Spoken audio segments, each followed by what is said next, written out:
Alors, un exercice de base de la musculation, l'exercice par excellence qu'on peut réaliser partout, les pompes.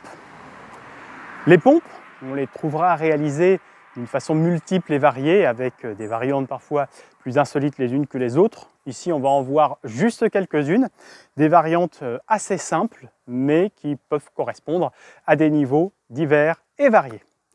Une variante très simple d'effectuer les pompes pour un niveau vraiment débutant va être de les effectuer contre un mur, de placer les mains supérieures à la largeur des épaules, de venir amener le buste vers l'avant et de simplement retendre.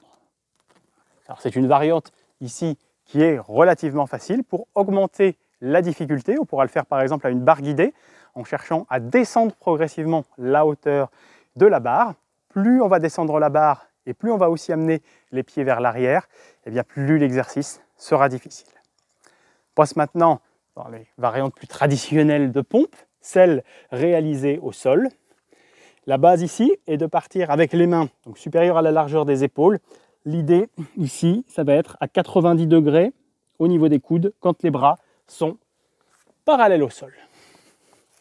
Ici, voilà. Ça c'est la position de base qu'on pourra élargir pour augmenter le travail sur les pectoraux, rapprocher pour augmenter le travail sur les triceps et la partie sternale des pectoraux.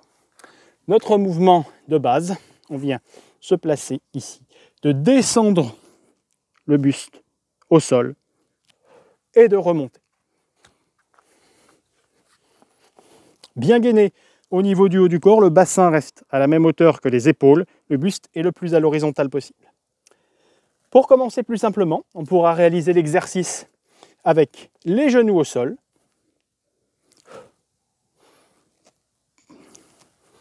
puis pourquoi pas descendre normalement donc sur la face excentrique et remonter sur la face concentrique avec l'aide des genoux.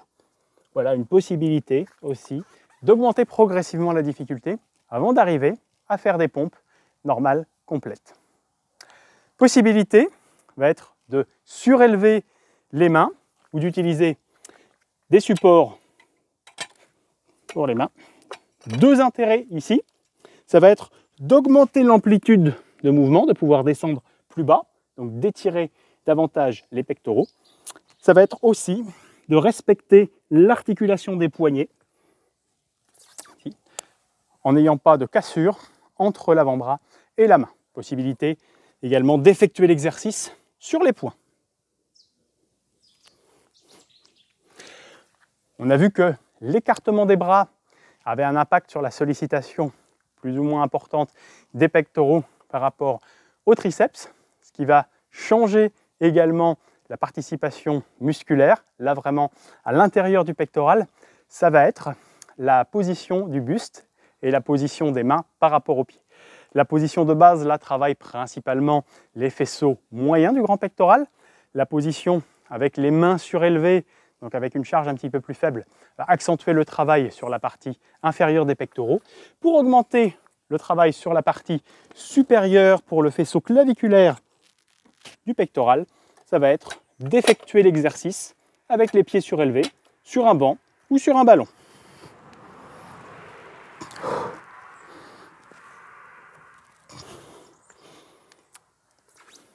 Plus on va finalement surélever les pieds, et bien plus le travail va s'accentuer sur les faisceaux claviculaires du grand pectoral, sur le deltoïde antérieur, jusqu'à devenir par exemple un travail vraiment d'épaule dans les handstand push-ups par exemple, donc les pompes sur les mains avec les pieds soit en l'air, soit sur un mur. Voilà de multiples variantes sur les pompes, il en existe des dizaines d'autres, c'est à vous de jouer.